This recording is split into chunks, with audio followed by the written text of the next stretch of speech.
Haleluya.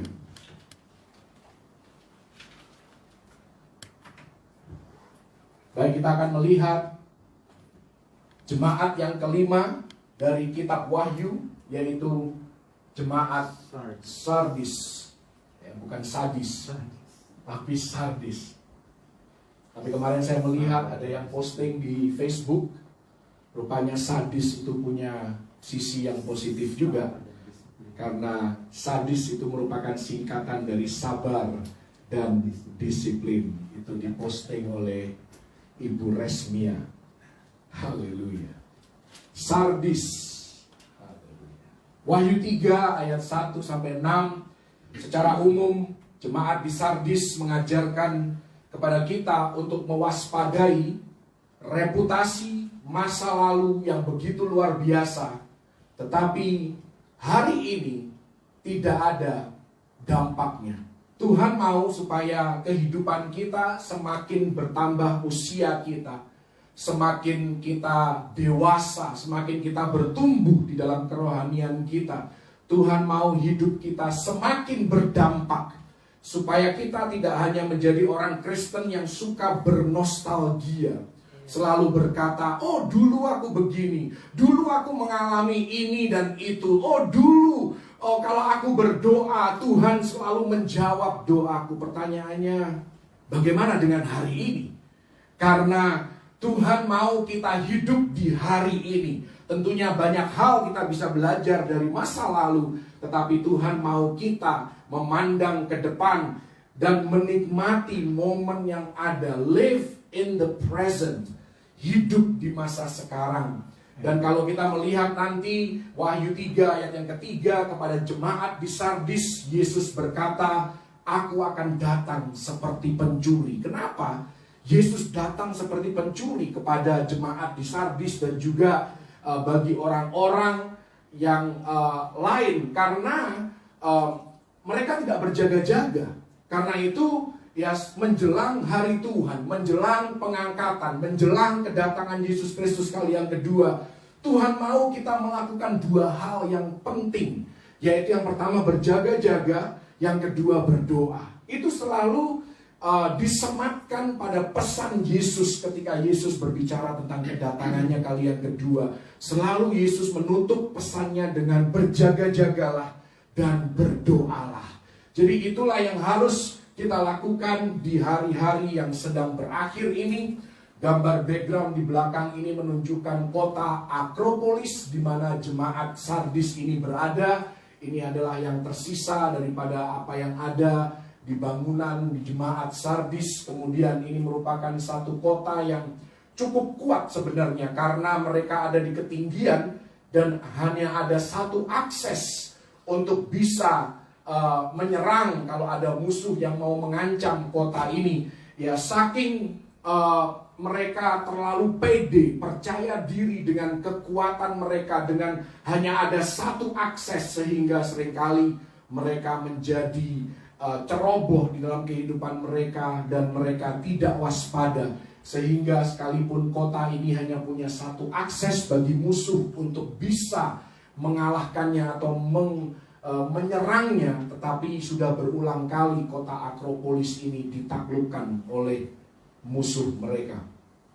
Mari kita lihat Wahyu 3 ayat yang pertama sampai ayat yang ke-6. Seperti biasa, Yesus memperkenalkan dirinya dan tuliskanlah kepada malaikat jemaat di Sardis, inilah firman Dia yang memiliki ketujuh roh Allah dan ketujuh bintang itu. Ini merupakan peringatan bagi jemaat di Sardis. Aku tahu segala pekerjaanmu, engkau dikatakan hidup padahal engkau mati. Bangunlah dan kuatkanlah apa yang masih tinggal, yang sudah hampir mati.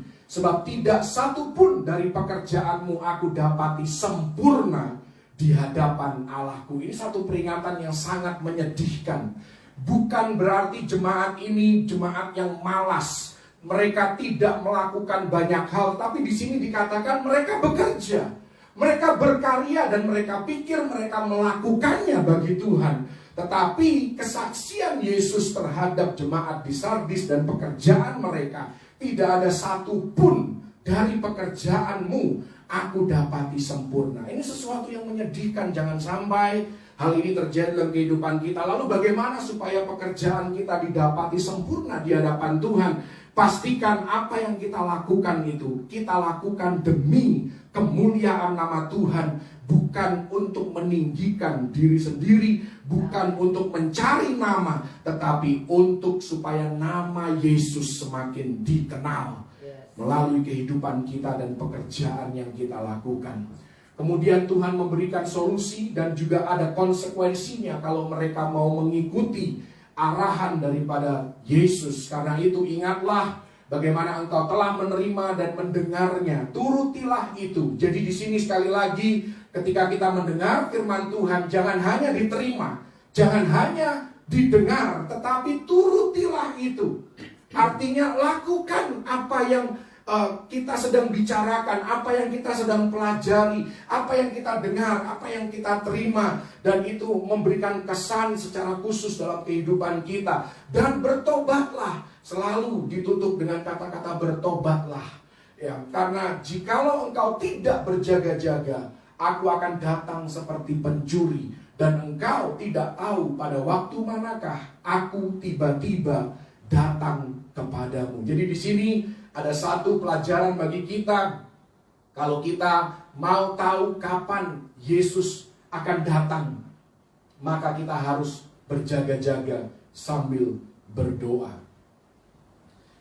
Ayat yang berikutnya, ayat yang keempat, Yesus juga memberikan pujian kepada jemaat di Sardis. Tetapi di Sardis ada beberapa orang yang tidak mencemarkan pakaiannya. Mereka akan berjalan dengan aku dalam pakaian putih. Pakaian putih berbicara tentang perbuatan yang benar dari orang-orang kudus.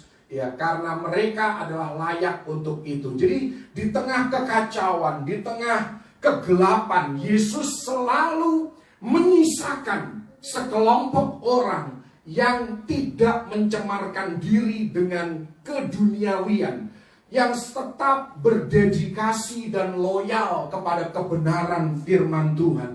Jangan menjadi seperti Elia yang pada satu titik, pada satu momen dalam kehidupannya, dia begitu terbawa emosi sehingga dia mengadukan Israel kepada Tuhan, seolah-olah hanya dia yang bekerja segiat-giatnya bagi Tuhan. Tidak ada yang lain yang setia kepada Tuhan. Tetapi lalu Tuhan menegur Elia bahwa kalau memang kamu sudah capek, ya sudah, urapi saja Elisa sebagai penggantimu.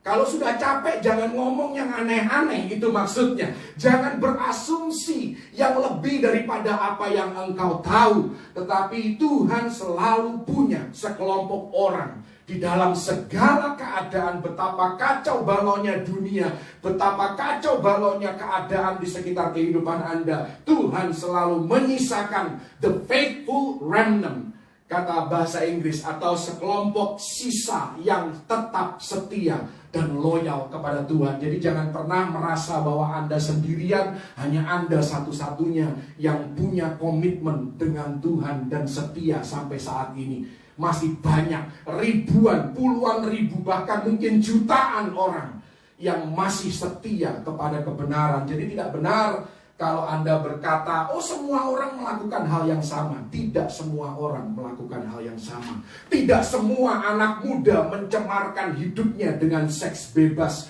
dengan obat-obatan terlarang. Tidak semua anak muda yang hidupnya tidak benar. Tetapi Tuhan selalu punya sekelompok anak muda yang mau mendedikasikan, mempersembahkan hidupnya bagi kemuliaan nama Tuhan. Jangan pernah tawar hati, jangan pernah tinggi hati bahwa kitalah satu-satunya yang setia kepada Tuhan. Tetaplah rendah hati. Haleluya. Yesus memberikan ajakan dan menyediakan upah bagi mereka yang taat. Barang siapa menang, ia akan dikenakan pakaian putih yang demikian. Aku tidak akan menghapus namanya dari kitab kehidupan. Nanti kita akan bicara banyak tentang kitab kehidupan. Melainkan aku akan mengaku namanya. Ini kata-kata yang sangat luar biasa kalau kita mengerti makna di balik kata-kata ini. Di hadapan Bapakku dan di hadapan para malaikatnya, siapa bertelinga hendaklah ia mendengarkan apa yang dikatakan Roh kepada jemaat-jemaat. Oke, mari secara cepat sekarang kita akan lihat pelajaran demi pelajaran dari jemaat di Sardis. Dimulai dengan slide yang berikutnya. Ada dua kata yang tadi saya berikan highlight atau saya tebali di sana. Tidak akan menghapus. Jadi di Sardis ini terkenal dengan seorang pemimpin. Kalau Anda warga negara atau warga Sardis kemudian Anda melanggar perintah atau titah daripada pemimpin itu, maka pemimpin di Sardis itu akan menghapuskan nama warga di Sardis itu, saudara. Jadi memang pemimpin di Sardis ini cukup sadis, saudara ya. Tetapi Yesus Kristus berkata bahwa aku berbeda dengan para pemimpinmu di Sardis. Aku, selama engkau menjadi orang percaya, aku tidak akan menghapus nama orang percaya dari kitab kehidupan. Jadi yang Yesus katakan bukanlah ancaman, tetapi merupakan janji yang sangat-sangat luar biasa. Aku tidak akan menghapus namamu dari kitab kehidupan. Lalu Yesus memberikan janji yang lain, aku akan mengaku namanya di hadapan Bapa. Apa maksudnya? Artinya Yesus sendirilah yang akan menjemput orang yang mati di dalam Kristus. Karena itu Mazmur 23 ayat yang keempat dikatakan, sekalipun aku berjalan di dalam lembah kekelaman, aku tidak takut bahaya. Dalam bahasa Inggris atau dalam bahasa aslinya itu berbicara konteks kematian. Ya, bayang-bayang maut, artinya orang percaya yang sudah meninggal di dalam Yesus, maka Yesuslah yang menyertai dia. Yesuslah yang membawa dia kepada Bapa di surga. Lalu dia sendiri, Yesus sendiri yang akan memperkenalkan orang percaya ini kepada Bapa. Seolah-olah dia berkata kepada Bapa, Bapa, ini si A, ini yang aku sudah selamatkan. Jadi inilah yang Yesus akan lakukan pada saat kematian orang percaya. Dia yang akan membawa orang itu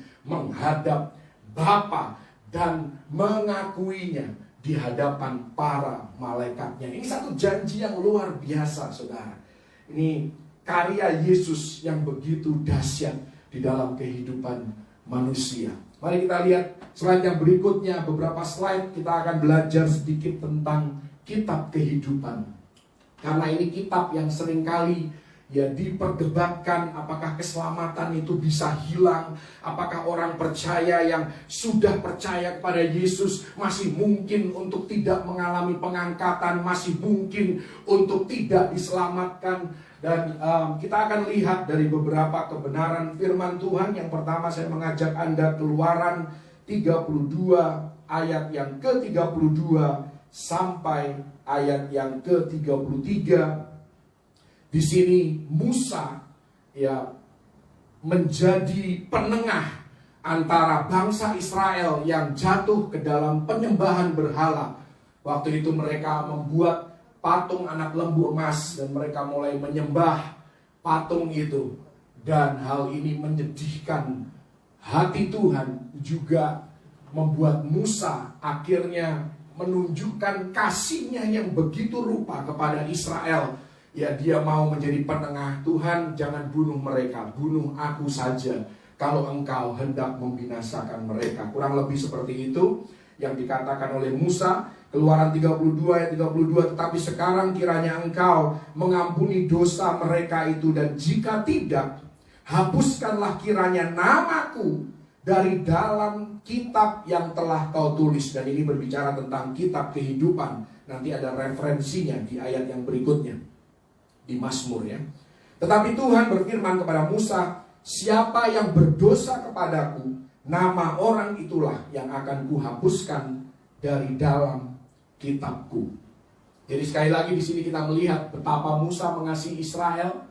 Kalau Anda melihat di dalam Roma 9 ayat yang ketiga, Anda juga bisa melihat kasihnya Paulus kepada bangsa Yahudi.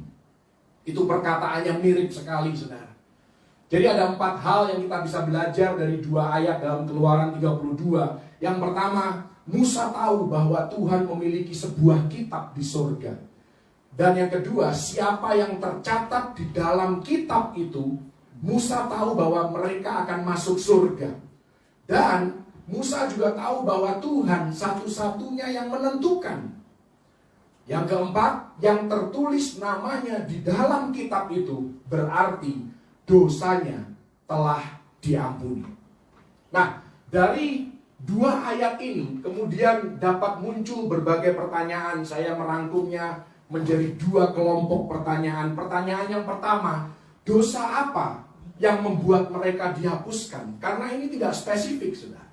Kemudian pertanyaan yang kedua yang bisa muncul, apakah mereka seharusnya masuk surga, lalu di tengah perjalanan iman mereka kehilangan keselamatan itu? Itu juga tidak jelas. Karena itu di dalam membahas sebuah doktrin, sebuah ayat, kita harus berhati-hati, jangan kita berspekulasi hanya berdasarkan satu ayat saja. Tadi seolah-olah kalau kita baca ayat dalam Keluaran 32, seolah-olah mereka seharusnya masuk surga. Tapi di tengah perjalanan mereka kehilangan keselamatan itu. Karena mereka tidak taat kepada Tuhan yang mereka sembah. Dan tidak jelas juga dosa apa yang dimaksud. Apakah dosa penyembahan berhala, apakah dosa moral yang lain. Jadi ini hanya satu ayat saja. Dan kalau Anda adalah murid Alkitab yang baik, maka Anda tidak akan stop pada satu ayat, tetapi Anda akan melihat dan membandingkannya dengan ayat-ayat yang lain. Karena itu mari saya mengajak Anda untuk melihat referensi yang berikutnya dari kitab kehidupan ini. Yang kedua, Mazmur 69 ayat yang ke-29.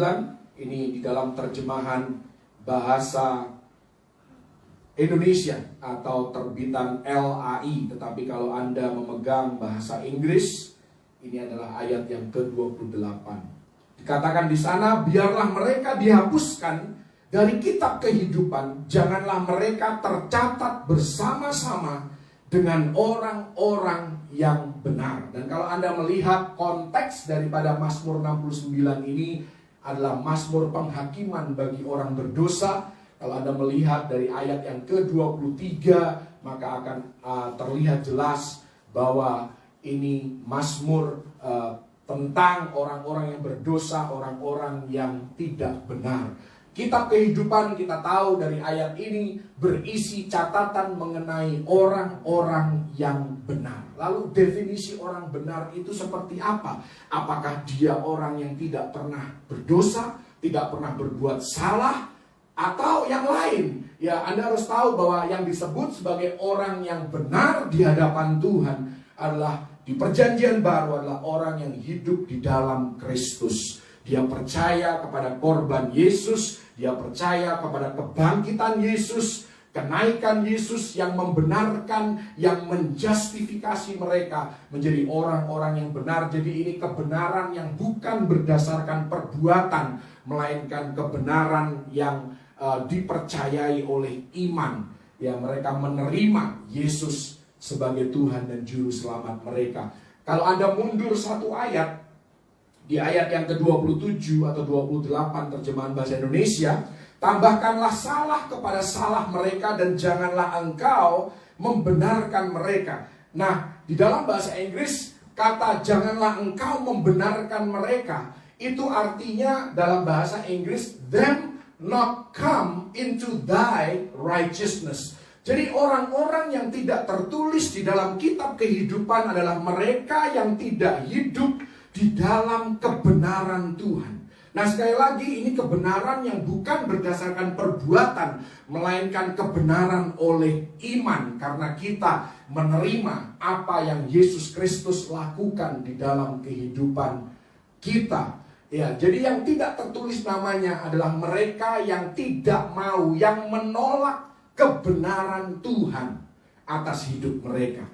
Dan tidak dikatakan di ayat ini bahwa mereka sebelumnya telah selamat, atau apakah mereka sebelumnya terhilang, kemudian mereka dihapuskan dari kitab itu. Jadi dari sini kita tidak bisa menyimpulkan bahwa keselamatan itu bisa hilang. Karena yang dibicarakan tidak jelas apakah mereka sebelumnya selamat atau tidak. Yang pasti di sini Daud berdoa kepada Tuhan supaya mereka dihapuskan dari kitab kehidupan. Jadi sekali lagi kita tidak bisa berspekulasi, tetapi kita bisa tahu apa yang ada di dalam kitab kehidupan. Yang pertama tadi, bahwa mereka yang tertulis namanya di sana adalah orang-orang yang dosanya diampuni. Yang kedua adalah orang-orang yang benar, ya bukan karena perbuatan, melainkan karena iman. Mari kita lihat kitab kehidupan di tempat lain di dalam Alkitab. Sekarang kita beranjak ke Daniel 12 ayat yang pertama dan ayat yang kedua. Di sana muncul lagi, saudara, kitab ini, Daniel 12. Mari kita lihat Daniel 12 ayat yang pertama. Pada waktu itu juga akan muncul Mikael, pemimpin besar itu, yang akan mendampingi anak-anak bangsamu, dan akan ada suatu waktu kesesakan yang besar. Ini berbicara tentang masa tribulasi, kesesakan yang besar, seperti yang belum pernah terjadi sejak ada bangsa-bangsa sampai pada waktu itu. Tetapi pada waktu itu bangsamu akan terluput. Siapa yang terluput? Yakni barang siapa yang didapati namanya tertulis dalam kitab itu. Dan banyak dari antara orang-orang yang telah tidur di dalam debu tanah akan bangun, sebagian untuk mendapat hidup yang kekal, sebagian untuk mengalami kehinaan dan kengerian yang kekal. Jadi dari sini kita tahu bahwa Daniel 12 itu berkaitan erat dengan peristiwa akhir zaman. Kalau kita bandingkan dan kita sejajarkan dengan kitab Wahyu, maka kita akan tahu kitab kehidupan sangat penting. Kenapa? Karena mereka yang tertulis namanya di sana, merekalah yang akan selamat di penghujung zaman. Kita tahu keadaan di masa tribulasi, masa kesesakan besar itu akan sangat-sangat mengerikan. Tetapi Tuhan memberikan janji, mereka yang tertulis namanya di sana, merekalah yang akan terluput dan diselamatkan. Dan hari-hari ini kalau Anda melihat manuver negara-negara di sekitar Israel, ya para musuh Israel, ya mereka hendak menjadikan mimpi mereka menjadi kenyataan. Ya negara-negara seperti Iran dan lain sebagainya itu tinggal menunggu waktu saja, kepengin menghapuskan Israel dari muka bumi ini. Mereka kepengin Israel binasa. Dan akan terjadi suatu hari nanti ketika mimpi ini kelihatannya akan digenapi. Dan ini akan terjadi ketika Israel mengalami masa damai. Dan kalau Anda mengikuti berita-berita hari-hari ini, maka berbagai negara, ya baik negara Arab, ya negara-negara Timur Tengah, mereka berebut untuk berdamai dengan Israel. Ya, Anda sudah tahu beberapa negara yang sudah berdamai dengan Israel. Yang terakhir adalah Sudan, yang sudah merealisasikan perjanjian damai dengan Israel, tinggal ditandatangani. Nanti dengan Presiden Amerika yang baru kita lihat apakah hal itu akan berkelanjutan. Tapi saya percaya Tuhan berdaulat atas rencananya, dan semua ini pasti akan digenapi. Karena itu pada akhirnya nanti Roma 11 ayat 26 disitulah dikatakan seluruh Israel akan selamat. Bukan berarti yang orang-orang yang tidak percaya juga akan selamat, tetapi seluruh Israel di sini berbicara tentang sisa daripada Israel, sekelompok Israel yang menaruh percaya mereka, dan mereka percaya pada akhirnya kepada Mesias mereka, kepada Yesus Kristus, dan merekalah yang akan diselamatkan. Inilah definisi daripada seluruh Israel akan selamat. Ya, jadi di sini kita melihat pentingnya kitab kehidupan menentukan siapa yang akan selamat di penghujung zaman. Jadi ini merupakan kitab yang sangat-sangat penting. Yang berikutnya kita lihat di dalam Lukas 10 ayat yang ke-20. Yesus berkata tentang kitab kehidupan, namun demikian janganlah bersukacita karena roh-roh itu takluk kepadamu. Lukas 10 ayat 20. Tetapi bersukacitalah karena namamu ada terdaftar di sorga. Haleluya. Jadi inilah yang harus menjadi prioritas utama di dalam kehidupan kita. Kita boleh punya kehidupan yang sukar, kita menjalani kehidupan yang penuh dengan pergumulan, masalah dan persoalan, tetapi pada akhirnya pastikan nama kita terdaftar di dalam kitab kehidupan. Yang kelima, tentang kitab kehidupan juga ditulis di dalam Filipi 4 ayat yang pertama sampai ayat yang ketiga. Ini ada kisah yang menarik di situ tentang dua orang perempuan yang berpengaruh di gereja, tetapi mereka berantem, saudara. Anda tahu kalau di dalam surat Korintus, Paulus menulis kalau karena kita adalah anggota daripada satu tubuh, jadi kalau ada satu bagian yang sakit, semuanya sakit. Jadi inilah yang terjadi di jemaat di Filipi waktu itu. Karena itu Paulus menasihatkan, saudara-saudara yang kukasihi dan yang kurindukan, sukacitaku dan mahkotaku, berdirilah juga dengan teguh dalam Tuhan, hai saudara-saudaraku yang kekasih. Euodia kunasehati dan Sintike kunasehati, supaya sehati sepikir dalam Tuhan. Kenapa? Karena mereka berselisih, mereka bertengkar, dan pertengkaran mereka berdampak buruk kepada jemaat serta menghambat pertumbuhan dari suatu jemaat. Dan ini harus menjadi pembelajaran bagi kita. Anda pikir apa yang Anda lakukan tidak akan berdampak kepada lingkungan di sekitar kehidupan Anda. Tetapi Anda harus berpikir lebih panjang lagi, saudara, bahwa setiap perilaku kita, setiap keputusan dan pilihan yang kita buat, itu selalu berdampak kepada komunitas di mana kita menjadi bagian di dalamnya, khususnya di dalam gereja lokal. Jadi ini harus menjadi perenungan kita. Setiap perkataan, setiap perbuatan kita itu ada konsekuensi. Dan ayat yang ketiga dari pasal yang keempat, bahkan kuminta kepadamu juga, Sunsugos, temanku yang setia, tolonglah mereka, kedua perempuan tadi. Karena mereka telah berjuang dengan aku dalam pekabaran Injil, bersama-sama dengan Clemens dan kawan-kawanku sekerja yang lain, yang nama-namanya tercantum dalam kitab kehidupan. Artinya kita belajar di sini, ada dua orang percaya yang jatuh dalam dosa perselisihan. Namun kita juga tahu bahwa Tuhan tetap mengasihi mereka. Tuhan tetap peduli mereka. Tuhan mau supaya mereka berubah, pertengkaran dan perselisihan mereka berakhir, dan mereka menjadi contoh yang baik bagi jemaat di mana mereka ditempatkan oleh Tuhan. Dan kita tahu bahwa mereka yang tertulis namanya di dalam kitab kehidupan bukan hanya orang-orang yang sempurna secara moral, tetapi manusia yang masih bisa berbuat salah. Inilah kitab kehidupan. Dua ayat lagi mari kita lihat di dalam Wahyu pasal yang ke-13 ayat yang ke-8 maupun 17 ayat yang ke-8. Ini kurang lebih ayatnya berkata yang sama. Saya akan membaca dari Wahyu 17 ayat yang ke-8. Adapun binatang yang telah kau lihat itu telah ada, namun tidak ada. Ia akan muncul dari jurang maut, dan ia menuju kepada kebinasaan. Dan mereka yang diam di bumi, yaitu mereka yang tidak tertulis di dalam kitab kehidupan sejak dunia dijadikan, akan heran apabila mereka melihat bahwa binatang itu telah ada, namun tidak ada, dan akan muncul lagi. Jadi di sini jelas dikatakan bahwa antara yang tertulis dan yang tidak tertulis di dalam kitab kehidupan, yang tidak tertulis itu disebut sebagai the earth dwellers.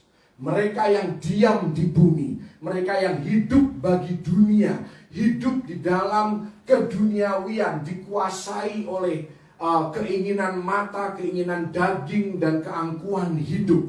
Ini dikatakan sebagai orang-orang earth dwellers. Mereka adalah orang-orang yang tidak percaya. Dan mereka yang tertulis di dalam kitab kehidupan disebut sebagai heavenly citizens, atau warga kerajaan surga. Jadi ini yang membedakan, saudara. Ya. Kemudian ayat yang terakhir, Wahyu 3 ayat yang kelima. Tadi saya sudah jelaskan sedikit, ini merupakan janji bagi jemaat di Sardis dan bagi orang-orang yang setia kepada Yesus. Yesus di sini berjanji, Yesus tidak sedang mengancam. Jadi di sana tadi dikatakan bahwa aku tidak akan menghapuskan ya namanya dari kitab kehidupan. Ya, melainkan aku akan mengaku namanya di hadapan Bapakku dan di hadapan para malaikatnya. Jadi sekali lagi di sini justru ayat ini jangan dilihat sebagai satu ancaman, melainkan satu janji bahwa ya kitab kehidupan itu sebenarnya berisi nama semua manusia yang pernah hidup. Karena 2 Petrus 3 ayat 9 di sana dikatakan bahwa Tuhan tidak menghendaki seorang pun binasa. Tuhan mau semua orang diselamatkan. Tetapi kenyataannya tidak akan terjadi demikian. Dan nama orang yang menolak Kristus pada saat kematiannya, nama orang itu dihapuskan dari kitab kehidupan. Jadi kitab kehidupan ini berisi nama semua manusia yang pernah hidup.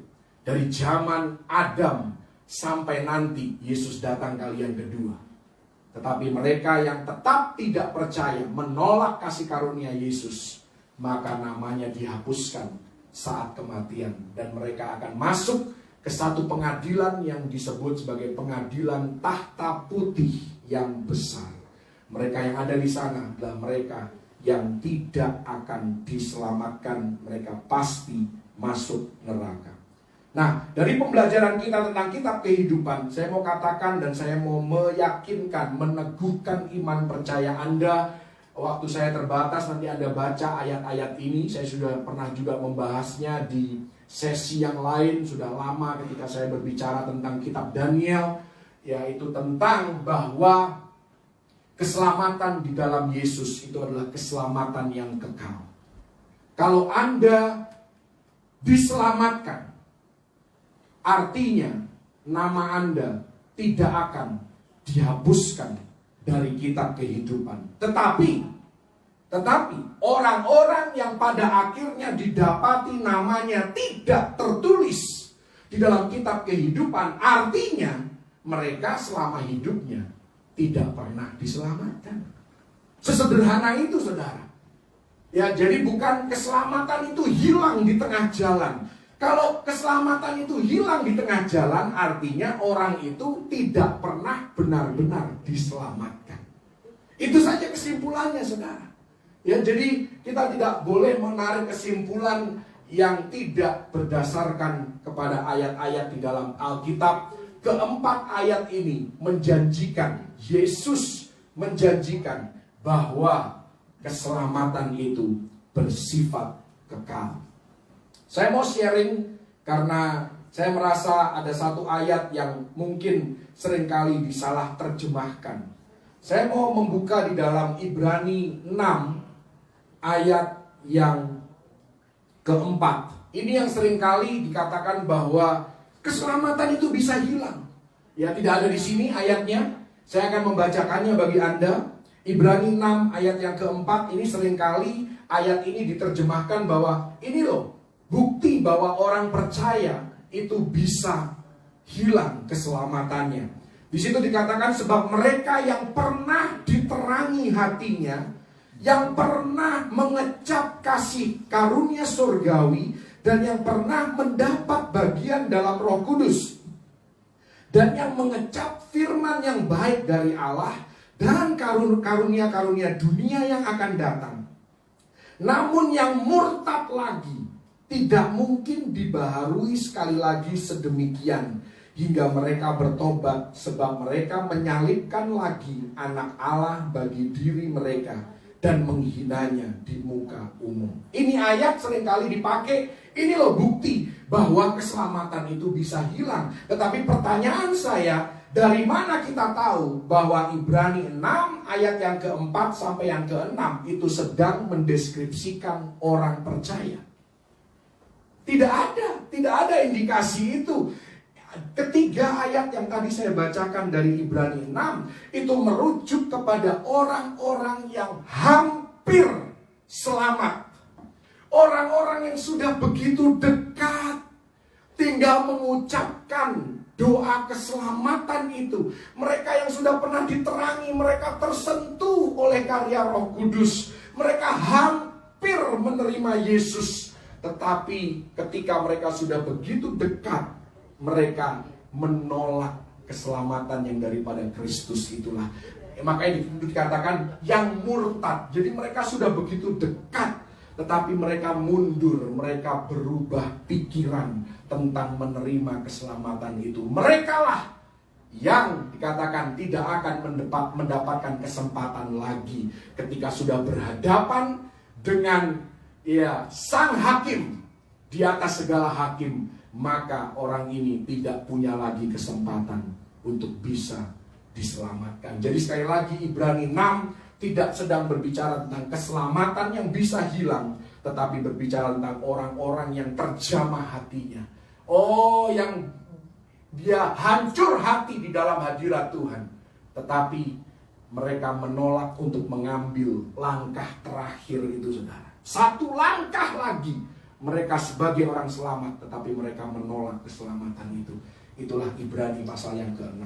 Jadi sekali lagi, keselamatan itu kekal. Keselamatan di dalam Yesus itu kekal. Kalau Anda berkata bahwa keselamatan itu bisa hilang, artinya Anda sedang menghina kuasa daripada salib Kristus. Salib Yesus mengampuni dosa masa lalu, masa sekarang, dan masa yang akan datang. Bahkan dosa kita semuanya ada di masa yang akan datang ketika Yesus mati di atas kayu salib. Kecuali Anda usianya sudah lebih dari 2000 tahun.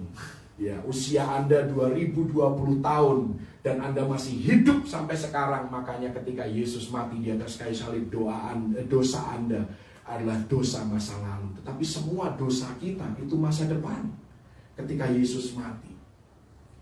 Semoga ini bisa memberikan pencerahan bagi kita. Ya, bukan berarti terus kita bisa hidup ceroboh, kita bisa hidup sesuka hati. Karena slide berikutnya akan memberikan pelajaran berharga bagi Anda dan saya. Jemaat di Sardis, tadi saya sudah menyinggung tentang kota Akropolis. Ini kota yang ketinggiannya 1.500 kaki, ya, di atas lembahnya. Dan hanya ada satu jalan, satu akses untuk bisa menyerang dan menginvasi kota ini. Easily defended, artinya sangat mudah dipertahankan, sangat mudah untuk diamankan. Tetapi mereka menjadi overconfident. Ini pelajarannya dari menjadi orang Kristen yang overconfident. Tetapi kita harus senantiasa bangun dari tidur dan tetap berjaga-jaga. Ya, Lukas 6 ayat yang ke-46. Yesus berkata, "Mengapa kamu berseru kepadaku, Tuhan, Tuhan, padahal kamu tidak melakukan apa yang aku katakan." Anda boleh berkata bahwa Anda Kristen, tetapi kalau Anda menolak melakukan kehendak Yesus, kebenaran firman Tuhan, maka ayat ini bagi Anda. Mengapa kamu berseru kepadaku, Tuhan, Tuhan, bahwa kamu tidak melakukan apa yang aku katakan? Satu-satunya indikasi bahwa kita adalah orang percaya, artinya kita mau takluk kepada pemerintahan Kristus. Kita mau melakukan perubahan yang diperlukan supaya kita bisa menjadi garam dan terang dunia yang baik, yang benar-benar yang otentik bagi dunia. Matius 7 ayat yang ke-15. Di sana dikatakan oleh Yesus juga, "Waspadalah terhadap nabi-nabi palsu yang datang kepadamu dengan menyamar seperti domba, tetapi sesungguhnya mereka adalah serigala yang buas." Ayat 19. Dan setiap pohon yang tidak menghasilkan buah yang baik pasti ditebang dan dibuang ke dalam api. Ini berbicara tentang ketaatan, bahwa sebuah pohon itu dinilai dari buahnya.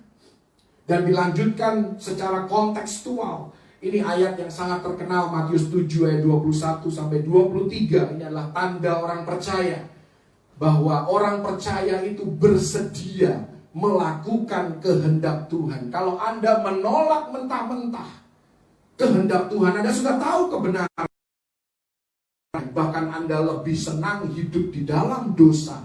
Dosa tidak menyiksa jiwa Anda. Artinya Anda harus mengevaluasi diri, apakah Anda benar-benar hidup oleh iman. Apakah Anda benar-benar orang percaya kepada Yesus seperti yang dimaksudkan oleh firman Tuhan.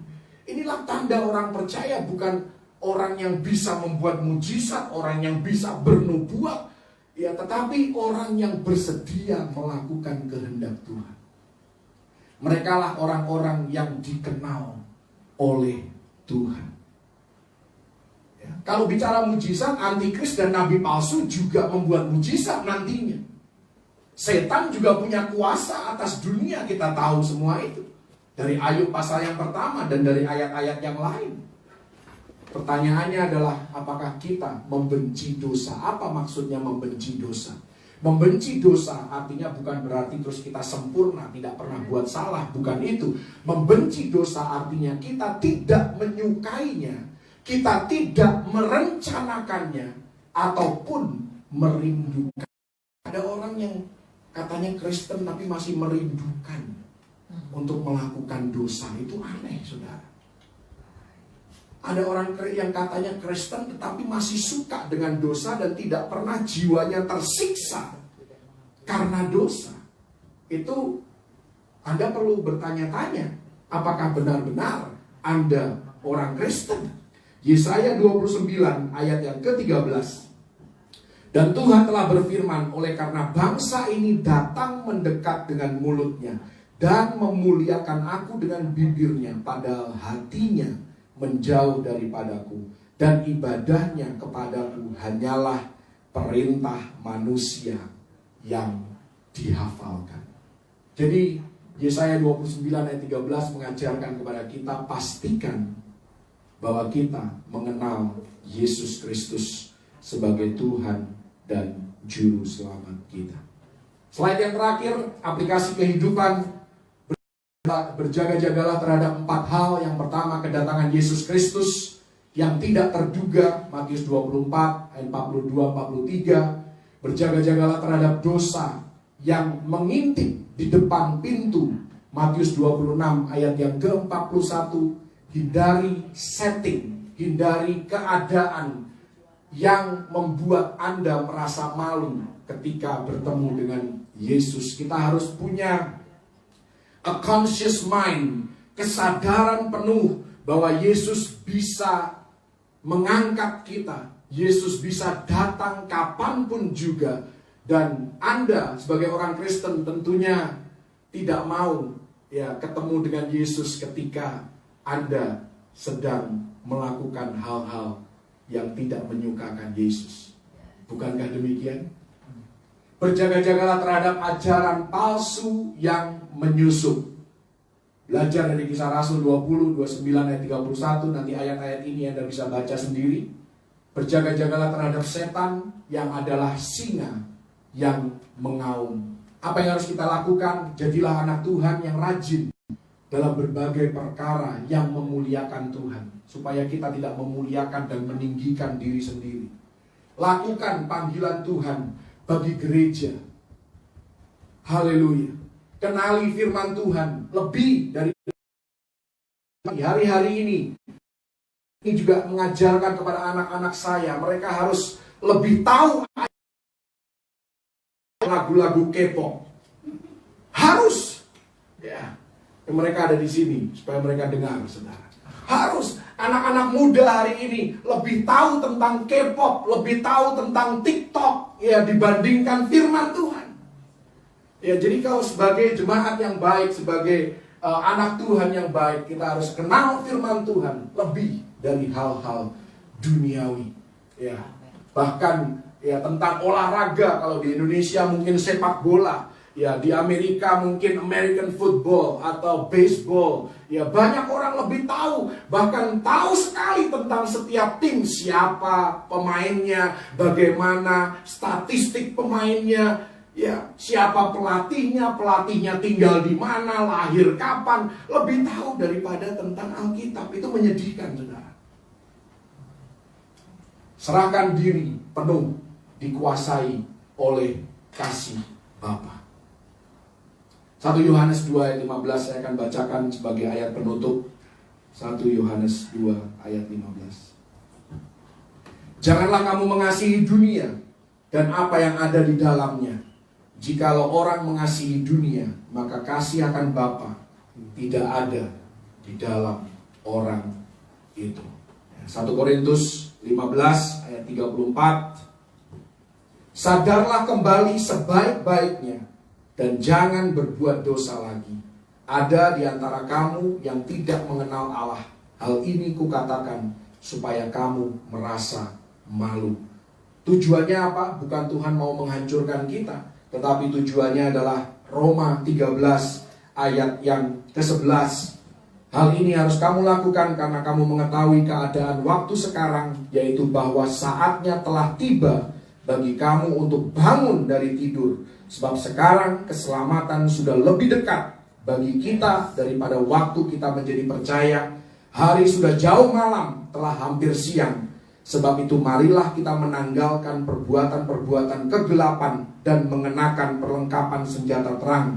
Marilah kita berjalan, marilah kita hidup dengan sopan seperti pada siang hari. Jangan dalam pesta pora dan kemabukan, jangan dalam percabulan dan hawa nafsu, jangan dalam perselisihan dan iri hati, tetapi kenakanlah Tuhan Yesus Kristus sebagai perlengkapan senjata terang, dan janganlah merawat tubuhmu untuk memuaskan keinginannya. Karena itu berhentilah berbangga ketika Anda tahu bahwa Anda sedang tidak ada di dalam kebenaran Tuhan. Kadang orang begitu bangga posting gambar-gambar, ya minum-minuman keras, ya mabok-mabokan, mereka dengan penuh kebanggaan mempostingnya di Instagram, di Facebook, padahal itu adalah hal-hal yang kita tahu mendukakan hati Tuhan. Ya, hal-hal seperti itu tolonglah, kalau Anda masih terikat dengan hal itu, jangan diposting. Lakukan itu di waktu pribadi Anda. Jangan diumbar ke dunia, apalagi kalau Anda menyebut diri Anda orang Kristen atau orang-orang yang mengasihi Tuhan. Biar ini boleh menjadi pelajaran yang kita boleh terima dengan serius, karena hari Tuhan sudah semakin dekat. Biar kita boleh lebih lagi hidup bagi Dia, bukan dengan kuat dan gagah kita, melainkan dengan kasih karunia Tuhan Yesus Kristus. Tuhan Yesus memberkati. Haleluya.